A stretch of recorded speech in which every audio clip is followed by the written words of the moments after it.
জনাব গোলাম মাওলা রনি, বিরোধী দল হিসেবে জামায়াত কেমন পারফর্ম করছে? জামায়াতকে 100-তে কত দেওয়া যায়? 110। 100-তে 110। 100 মাইনাস করে 10 না, নাকি 100-তে 110 মানে নর্মালি অনেক সময় ওভারফ্লো করে না। আপনি একটা খাতা লিখেছেন, 100 নম্বর আছে, হাতের লেখা ভালো, মার্জিন ভালো, উপরে নিচে সব কিছু ভালো, পারফেক্ট উত্তর হয়ে গেছে। এখন স্যার আপনাকে আরো অনেক কিছু দিতে চায়, 100-এর উপর তো দিতে পারে না, তখন সে করে 10 রেখে দেয়, পরবর্তীতে আবার আরেকটা জায়গাতে আপনার যখন ডিপ্রিসিয়েট হয় তখন 10 সেখানে যোগ করে দেয়। তো জামাতের যে বিরোধী দল হিসেবে তাদের যে পারফরমেন্স, এটা এত ভালো, এত সুন্দর, একটা দল কখনো বিরোধী দল হয়নি, মানে পার্লামেন্টের প্রধান বিরোধী দল হয়নি, কিংবা ব্যক্তি হিসেবে প্রথমে সংসদে গেছেন, তাদের মধ্যে যে ধরনের জড়তা থাকার কথা কোনো কিছু নেই। আমার কাছে মনে হচ্ছে প্রতিটা সংসদ অধিবেশনে আসার আগে তারা প্র্যাকটিস করে আসে, তারা সিদ্ধান্ত নিয়ে আসে এবং তারা যথেষ্ট মেহনত করে আজকে কি কি কাজ করবে। তাদের কোশ্চেন, প্রশ্ন, উত্তর, প্রত্যেকটা বিষয়ে একটা রিহার্সেল আছে না। আপনার যাত্রা দলে আপনি তো রিহার্সেল দেখছেন, গ্রামে, আমরা গ্রামের মানুষ তো, যে কোনো একটা যাত্রাখানা হওয়ার আগে 1 মাস 1.5 মাস ধরে নাচ গান এগুলো সব রিহার্সেল হয়। তো জামাত এমন একটা দল, তারা ওই পার্লামেন্টে যা কিছু পারফর্ম করছে প্রত্যেকটার ব্যাপারে তাদের একটা গ্রাউন্ড ওয়ার্ক আছে। অল অন এ সাডেন আপনি দেখবেন 1 মিনিটের জন্য তারা রাগ হচ্ছে না, তারা 1 মিনিটের জন্য আবার খুব উত্তেজিত হচ্ছে না, খুব খুশি হচ্ছে না। আপনি জামাতের আচার আচরণ কোনো কিছু দেখে বুঝতে পারবেন না যে তারা ডান দিকে গোল দিবে না বাম দিকে গোল। কিন্তু বিশ্লেষকরা কেন বলছে যে জামায়াত সংসদে নরম আবার রাজপথে গরম, দ্বৈত রাজনীতির এক ধরনের অভিযোগ এসেছে? যারা বিশ্লেষক, জামাত তাদেরকে মনে করে যে এরা এখনো ম্যাচিউরড হয়নি। জামাতের একজন সংসদ সদস্য সালাউদ্দিন সাহেবের মতো লোককে যদি বলে যে জামাতকে যদি বুঝতে হয় তাহলে 100 বছরের ইতিহাস জানতে হবে, তো আবার মন্ত্রী বলতেছেন যে জামাতের ইতিহাস 100 বছরের জানতে না নয়, এখন বাকি 100 বছর যদি আমাকে অপেক্ষা করতে হয় তাহলে তো আমি মরে যাবো, আমি এতদিন বাঁচবো কিনার সন্দেহ। তাহলে বুঝেন যে জামাতের কনফিডেন্সটা কোন জায়গায়।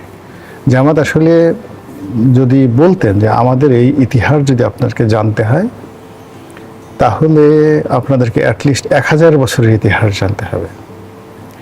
1000 বছর মওদুদি ছিল নাকি? অর্থাৎ মওদুদির আগে, মানে মওদুদির আগে এটা শুরু হয়েছে আপনার আবু ওহাব নজদিকে দিয়ে 7ম শতাব্দীতে। তার এটা আবু ওহাব নজদি যে আইডিওলজিটা নিয়ে আসে সেটা হলো ইবনে তাইমিয়া। ইবনে তাইমিয়া যে আইডিওলজিটা ক্যারি করছে সেটা ইবনে কাসির। তাহলে ইবনে কাসিরের আল বিদায়া ও নেহায়া থেকে শুরু করে আজকের যে জামাতের তাফিমুল কোরআন, এটা হলো এদের দীর্ঘ ইতিহাস। তো এটা জামাতের লোকজন যদি বলতেন তাহলে কিছু করার ছিল না। তো তারা তো এহসান করছে, এহসান করে বলছে 1000 বছরের নয়, 800 বছরের নয়, তুমি 100 বছরের ইতিহাস জেনে আসো। এতেই বলছে যে 100 বছরের ইতিহাস আমি মরে যাব, 100 বছরের ইতিহাসে মরে যাবো। যদি 1000 বছরের ইতিহাসের কথা বলতো তাহলে তো একদম পুরো ছাই হয়ে সেই সঙ্গে আরেকটা অভিযোগ আছে যে জামায়াতের বিরোধিতা অনেকটা আরোপিত, তারা লোক দেখানো বিরোধিতা করছে, আসলেই কি তাই? আমি তো আগেই বললাম যে এটা মানে এটা আপনি অভিনয় বলবেন, প্র্যাকটিস বলবেন না যুদ্ধ বলবেন সেটা বোঝা যাচ্ছে না। আমরা এখনো পর্যন্ত মানে সেই ভানুর কৌতুকের মতো, মানে সে একটা ফুটবল খেলা হবে এবং সেই ফুটবল খেলাতে গোলকিপার নিয়োগ দেবে টেরা, চোখ টেরা, যাতে সে কোন দিকে তাকিয়ে থাকে স্ট্রাইকার যেন বুঝতে না পারে যে গোল কোন দিকে যাবে। এখন জামাতের যে আর্ট, অ্যাটিটিউড থেকে শুরু করে তাদের যে কৌশল এতটা নিখুঁত, বিশ্বাস করেন আমি তো দূরের কথা, পার্লামেন্টে যারা বসে আছেন তারাও বুঝতে পারেন না যে এরা কি পূর্ব দিকে যাবে না পশ্চিম দিকে যাবে, উত্তরে যাবে না দক্ষিণ যাবে, এরা কি এখন ওয়ার্কআউট করবে। যেই সময়টাতে আপনি চিন্তা করেন কপাল তাকে বলে, আমার একবার মনে হয় জামাতের লোকগুলোর সাথে গিয়ে কাছাকাছি গিয়ে একটু কপালটা ঘষে আসি। যে সময়টাতে তারা রাগ হয়ে বের হয়ে গেল, মানে ওয়ার্কআউট করে গেল, স্পিকার বললো যে আপনারা যেন না, আপনাদের জন্য একটা সুসংবাদ আছে। এসেই তারা একটা সুসংবাদ শুনলো, প্রত্যেকটা এমপির বিপরীতে 20 কোটি টাকা বরাদ্দ দেয়া হলো। স্পিকার বললেন যে আমার তো জিন্দিগিতে আমি কখনো এই ধরনের জিনিস শুনি না। এগুলো জামাতের ভাগ্য।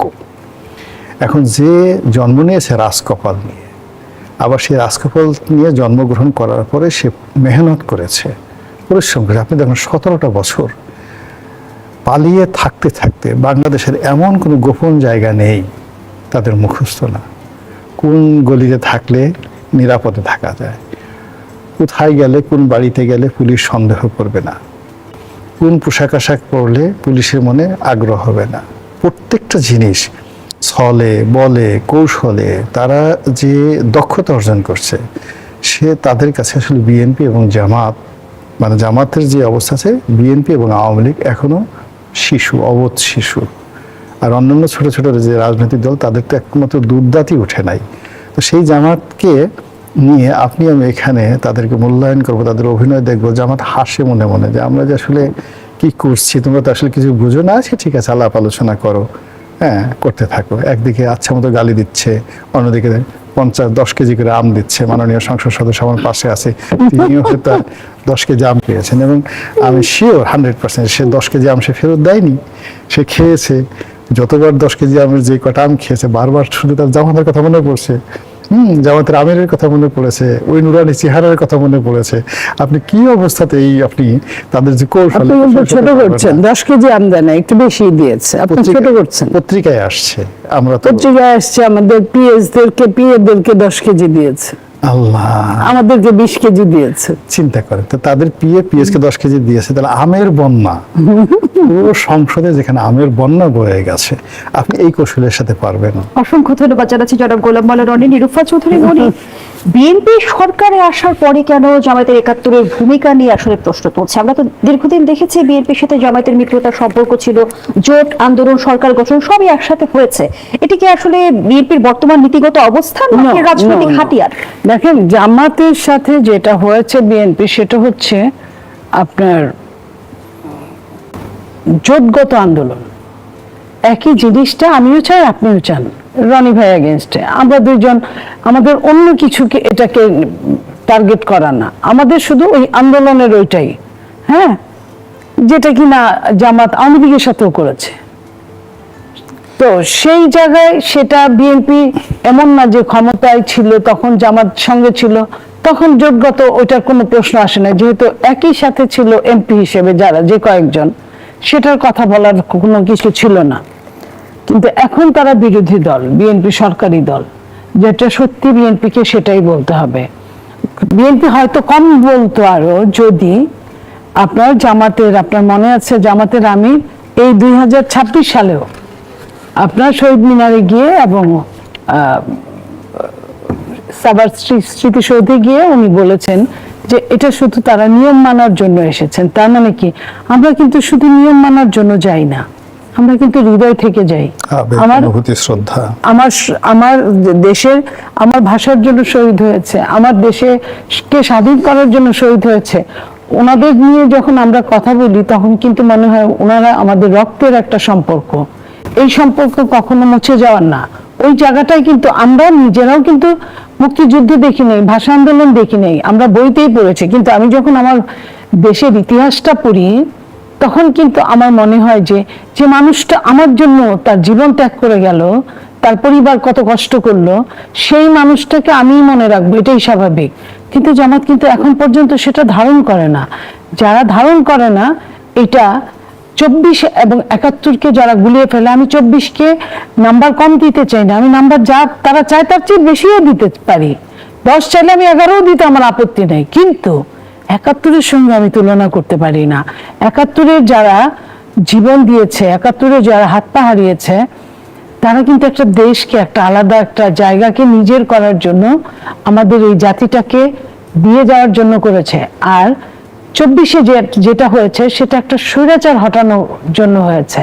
দুটার মধ্যে কিন্তু 24-এর আগেও বাংলাদেশ ছিল, 90-এর আগেও বাংলাদেশ ছিল। সেই কারণে আমরা কিনা স্বৈরাচার বলি, গণ অভ্যুত্থান বলি। আপনি বিপ্লবও বলতে পারেন, কিন্তু আপনি স্বাধীনতা বলতে পারেন না, সার্বভৌমত্ব বলতে পারেন না। এই জায়গাটায় আকাশ পাতাল ব্যবধান, এবং দুইটাকে এক করার কোনোই কারণ নাই। একটা জায়গায় শুধু এক করতে পারেন যে হ্যাঁ উনিও মারা গেছেন, কিন্তু মারা যাওয়ার ইতিহাসটার মধ্যে কিন্তু আকাশ পাতাল ব্যবধান। তো ওই জায়গায় যখন কেউ কথা বলতে আসে, আমার তখন মাথা ঠিক থাকে না। এবং বিএনপিরও একই অবস্থা, কারণ বিএনপি যিনি প্রতিষ্ঠাতা উনি স্বাধীনতার ঘোষক, বিএনপির যিনি প্রতিষ্ঠাতা উনি সম্মুখ সমরে যুদ্ধ করেছেন, বিএনপির যিনি প্রতিষ্ঠাতা উনি আপনার বীর প্রতীক উপাধি খেতাবপ্রাপ্ত, এবং কার হাত দিয়ে খেতাবপ্রাপ্ত? তৎকালীন যিনি রাষ্ট্রপ্রধান ছিলেন তার হাত থেকে খেতাবপ্রাপ্ত। সো এটা, এবং আওয়ামী লীগের অনেকেই আমি বইতে লিখেছে, বলতে শুনেছি যে শহীদ জিয়ার ওনারা বেতারে ওনার কণ্ঠই শুনেছে, মেজর জিয়া বলছি। তো এই যে এই জায়গাটায় আমি মনে করি বিএনপি যে কথাগুলো বলছে, ধারণ করছেন, সেটা না বললে বিএনপির অস্তিত্ব নিয়ে প্রশ্ন আসে। আজ আমরা দেখলাম যে আসলাম চৌধুরীর প্রার্থিতা বাতিল হলো, এটি কি বিএনপিকে বিব্রত করে নাকি বিএনপির জন্য উদাহরণ তৈরি করবে? এটা উদাহরণ তৈরি করবে। যদি এটা হয়ে থাকে, যদি সে মামলায় জিতে আসতো, একটা কথা ছিল, তার যতটা পাওনা, তার আপনি জানেন যে ঋণ খেলাপি ইউনিভার্সাল ট্রুথ না, ঋণ খেলাপির একটা পোর্শন টাকা দিলে, জমা দিলে তার ওই মুহূর্তের জন্য ঋণ খেলাপিটা মওকুফ হয়। সেটা যদি আসলাম সাহেব দিয়ে থাকেন, তাহলে তো মামলায় জিতার কথা। যেটা আরো ঋণ খেলাপি যারা ছিল তারা কিন্তু ওই 10% দিয়েছে, 10%ই তো, তাই 10% দিয়েছে। তো এখন আবার যদি আপনাকে এনভায়রনমেন্টটাকে দেখতে হবে, 17 বছর, 17.5 বছর বিএনপি যুদ্ধ করেছে কার সাথে? একটা অনির্বাচিত সরকারের সাথে, একটা অগণতান্ত্রিক সরকারের সাথে 15.5 বছর। যারা ব্যবসা করেছে তাদের অনেক সমস্যা হয়েছে, সেই সমস্যা নিয়েও তারা কিন্তু কাজ করেছে। তো সেইখানে ঋণ খেলাপি হতে পারে। আপনার সরকার পার্টিতে ঋণ খেলাপি থাকলে, যেমন সালমান এফ রহমানরা ছিল, সেটা দুঃখজনক। কিন্তু বিএনপির ব্যাপারটা যদি কি ঋণ খেলাপি থাকে এবং সে যদি 10% দিয়ে যদি এটা একটা প্রাথমিক মিনিমাইজ করে, তাকে ঋণ খেলাপি বলা যাবে না। ব্যবসায়িক ভাষায়, ইকোনমিক্সের ভাষায় তাকে ঋণ খেলাপি বলা যাবে না। তাকে তো, সে যদি 5 বছরের পরেও বিএনপি সরকারে আছে, সে তো এখন ফ্রিলি ব্যবসা বাণিজ্য করতে পারবে। আমি বলবো না যে চুরি চামারি করতে পারবে, ব্যবসা করলেও কিন্তু একটা রাইট ট্র্যাকে একটা লাভ হয়, লভ্যাংশ আসে, সে করতে পারবে। তারপরে যদি সে এই ধরনের কাজ করে, তাহলে বলবো যে খাসিলত, সে টাকা দিতে চায় না। কিন্তু আপনার অপশন আছে। আপনি তো নিজেও জানেন যে 17.5 বছর তারা স্রোতের বিপরীতে ছিল, এবং যেখানে আমি নিজেই তার সাক্ষী। আমি একজন ব্যবসায়ীর ওয়াইফ, আমার হাজবেন্ড ব্যবসা করতে পারে নাই, অনেক জায়গায় এরকম হয়েছে। অফিস রাতারাতি অফিস ছেড়ে চলে আসতে হয়েছে এই থ্রেটের কারণে। তো এই জায়গাগুলোয় তো আপনাকে মেনে নিতে হবে। তো সেই জন্য আমি বলছি যে ঋণ খেলাপি হিসেবে যদি আসলাম সাহেব থাকে, তাহলে কোর্ট যে ডিসিশন নিয়েছে, আমি তো কোর্টের বাইরে যেতে পারি না। বা অন্য নামেও আওয়ামী লীগ কর্মসূচি করতে পারবে না, এমনটি জানিয়েছেন প্রধানমন্ত্রীর তথ্য উপদেষ্টা। আদালতের রায়ের আগে সরকারের এমন অবস্থান বিচারিক নিরপেক্ষতা নিয়ে প্রশ্ন তৈরি করবে কি? দেখেন, তথ্য উপদেষ্টা যে কথাটা বললেন, সে কিন্তু কয়েকদিন আগে আওয়ামী লীগ নির্বাচন করতে পারবে এটা বলেছে। জি, আপনি খেয়াল করেন, যদি আজকের এই কথাটা ঠিক হয়ে থাকে, তাহলে আমি বলবো তার ডাবল স্ট্যান্ডার্ড কথা। আজকের এটা যদি বলে থাকে, তাহলে গত 8-10 দিন আগে যেটা বললেন, ওটা কেন বললেন? আমার হিসাব মিলে না। আমি আপনার কাছে শিখতে চাচ্ছি, নাম্বার 1। নাম্বার 2 হলো যে আওয়ামী লীগ যখন কাগজে কলমে নিষিদ্ধ হয়েছে, কাগজে কলমে না বের হলে ওপেন মিছিল করতে পারবে বলে আমি মনে করি না। হ্যাঁ, কিন্তু আওয়ামী লীগ কিন্তু মোটামুটি কিছু যে ফ্যাসিলিটিস পাচ্ছে না, তা কিন্তু না। কেমন ফ্যাসিলিটি? লাইক আমি আপনাকে বলি, তোফায়েল আহমেদ সাহেব মারা গেলেন, আওয়ামী লীগের প্রত্যেকেই কিন্তু তার জানাজায় শরীক হওয়ার জন্য বিএনপি কিছুই বলে নাই। কখন বিএনপি কথা বললেন? যখন তারা ওই লাশের সামনে জঙ্গি মিছিল বের করলেন। এটার তো দরকার ছিল না, এটার এতদিন দেরি হতে পারে না। লাইক আপনার 23 তারিখ কেউ কোথাও দেখেছেন আপনি বের হয়েছে? বের হয় নাই। তার মানে কি, যখন বিএনপি যেমন ছিল, আওয়ামী লীগ এখন তেমনই। সরকার চাইলে হয়, সরকার না চাইলে হয় না। বা আর এইখানে তো তাদের তো সরকার বিরোধী দল সবই তাদের বিপক্ষে।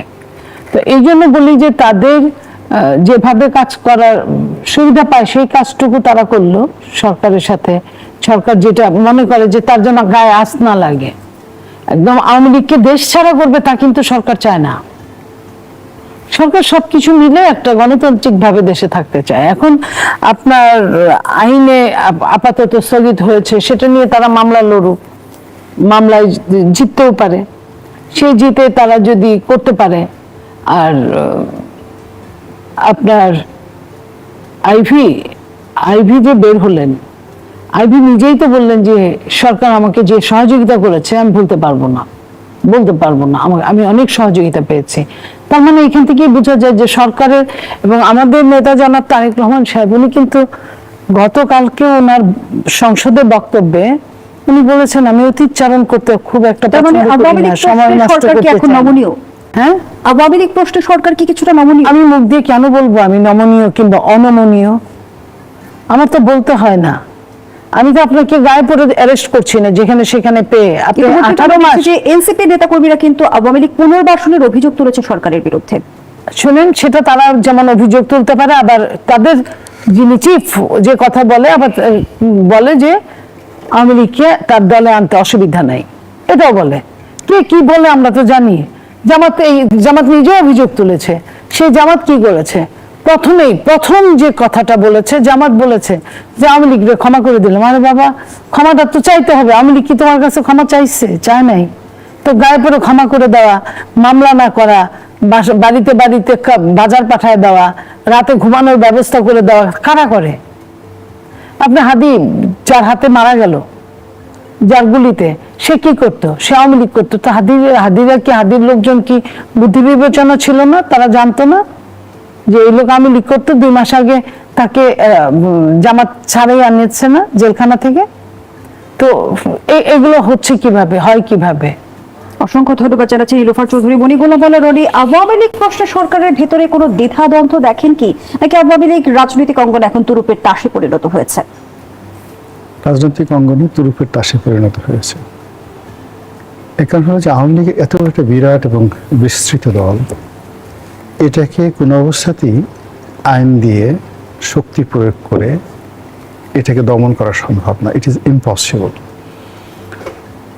আপনার যে কোনো একটা যুদ্ধে যখন দুটো বাহিনীর মধ্যে যুদ্ধ হয়, বড় জোর 2 লাখ 3 লাখ 5 লাখ মানুষ পরস্পরের বিরুদ্ধে যুদ্ধ করে, কিন্তু এটা তো সত্য যে এদেশে বাংলাদেশে আওয়ামী লীগ এবং বিএনপির যে জনসমর্থন অলমোস্ট সেম, 5 থেকে 6 কোটি।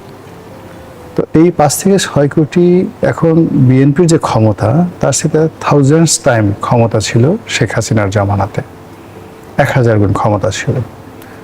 এবং সেই ক্ষমতা ইফেক্টিভ। শেখ হাসিনা যদি চাইতেন যে আমি গুম করব, আমি মামলা করব, আমি 100টা মানে যাকে বলে মার্ডার করে ফেলব, এটা তার পক্ষে সম্ভব ছিল। এই সম্মিলিত শক্তি দিয়ে তিনি বিএনপিটাকে ভ্যানিশ করতে পারেননি। এটা হলো বাস্তবতা। এর কারণ হলো মানুষের হৃদয়ে হৃদয়ে মনে মনে বিএনপিটা ছিল। বিএনপির কথা বাদ দেন, জামাতের মতো একটা ছোট দল যেখানে ধরা হয় 6 থেকে 7% লোক বাংলাদেশে অন অ্যাভারেজে জামাত করে। আমরা অনেক লোককে জামাত মনে করি, কিন্তু তারা চরমোনাই করে, তারা হেফাজত করে, তারা তাবলিগ করে, দাড়ি টিপওয়ালা মানুষ, বা তারা ওই 88 পীর সাহেবের যে দল আছে জাকের পার্টি করে। তো ইন জেনারেল আপনি যদি ধরেন 6 থেকে 7% তাদের একটা সমর্থন আছে। তো সেই 6 থেকে 7% সমর্থন, তার উপরে আবার মুক্তিযুদ্ধ বিরোধী শক্তি, তার উপর কতগুলো ন্যারেটিভ, রাজাকার, আলবদর, আশামস, এই শব্দগুলো বলার সঙ্গে সঙ্গে বাংলাদেশ, মির্জাফর, তারপরে শেষে রায়দুল্লভ, ইয়ার লতিফ, জগৎ শেঠ, এই গালিগুলো 10-12টা গালি একত্র করলে একটা মানুষের যত মেজাজ গরম না হয় তার চেয়ে বেশি মেজাজ গরম হয়ে যায় যদি কেউ কাউকে রাজাকার বলে। তো এরকম রাজাকার কাউকে যদি বলে এই তুই আলবদরের বাচ্চা, মুহূর্তের মধ্যে এই লোকের মাথা খারাপ হয়ে যাবে। এরকম 10-12টা গালি আছে মুক্তিযুদ্ধের সময়। এই গালিগুলোকে জামাত ধারণ করতে হচ্ছে, মাথায় করে পোহাতে হচ্ছে। কোনো একটা সুন্দর মানুষ বা সুন্দরী রমণী, তার কপালের উপর একটা বড় বিস্ফোরা আছে, পরে দেখা গেল যে গালের একটা বাম গালের একটা বিরাট একটা এমন যাকে বলে এমন একটা বিস্ফোরা হয়েছে, পচে গোলে একদমই হয়ে গেছে, কেউ তার দিকে তাকাবে না। তদ্রূপ একজন মানুষ, একটা রাজনৈতিক দল, সেখানে যখন এরকম একটা গালি থাকে, মির্জাফর, গালি থাকে মোশতাক, গালি থেকে রাজাকার, আলবদর, আশামস, তো তারা আগাতে পারে না। অথচ এইরকম একটা দলকে যুদ্ধ অপরাধের দায় বিচার করা হয়েছে, এরকম গালি দেওয়া হয়েছে, তারপর সেখানে তাদেরকে দৌড়ের উপর রাখা হয়েছে, কিন্তু কাজের কাজ কোনো হয় নাই, তাদের একটা ব্রিডিং হয়েছে। বলি যে জায়গাটি ইঙ্গিত করেছে যে তথ্য উপদেষ্টা 2 ধরনের বক্তব্য দিয়েছেন আওয়ামী লীগ প্রশ্নে, 2 ধরনের বক্তব্য দিয়েছেন, নাকি এখানে বোঝার ভুল রয়েছে? না, মূলত তথ্য উপদেষ্টা তো আসলে মূলত টেকনোক্র্যাট কোঠায় এসেছেন। তিনি কোনোদিন আওয়ামী লীগও করেননি, বিএনপিও করেননি। আপনি ধরেন আমি এখন আওয়ামী লীগে নেই, বিএনপিতে নেই, কিন্তু আমি তো আওয়ামী লীগের মতো একটা বড় দল থেকে বিএনপিতে এসেছি, সংসদ সদস্য নির্বাচন করেছি, 5টা বছর আওয়ামী লীগের জুলুম অত্যাচার সহ্য করেছি। এই বিএনপির জন্য আমার বাড়ি ঘর ব্যবসা বাণিজ্য সব তছনছ করে দিয়েছে। ফলে বিএনপি আমি না করলেও বিএনপির জন্য কিন্তু আমার একটা মায়া আছে। এখন এরকম ধরেন কিছু মানুষ আসছে যারা এসে মাখন খাচ্ছে, পোলাও খাচ্ছে, ঘি খাচ্ছে, কিন্তু বিএনপির জন্য তাদের কোনো কন্ট্রিবিউশন নেই। তো কাজে তার যে বক্তব্য, সেটা বক্তব্য তার দাপ্তরিক, তার একান্ত ব্যক্তিগত। আমার কাছে মনে হচ্ছে না যে এটা বিএনপিকে রিপ্রেজেন্ট করে। এগুলো একটা। 2 নম্বর হলো, এই ধরনের মানুষ যত বেশি কথা বলবে তত বেশি বিএনপি দল হিসেবে বিপদে পড়বে, স্বয়ং তারেক রহমান সাহেব বিপদে পড়বে। কারণ হলো এই কথাগুলো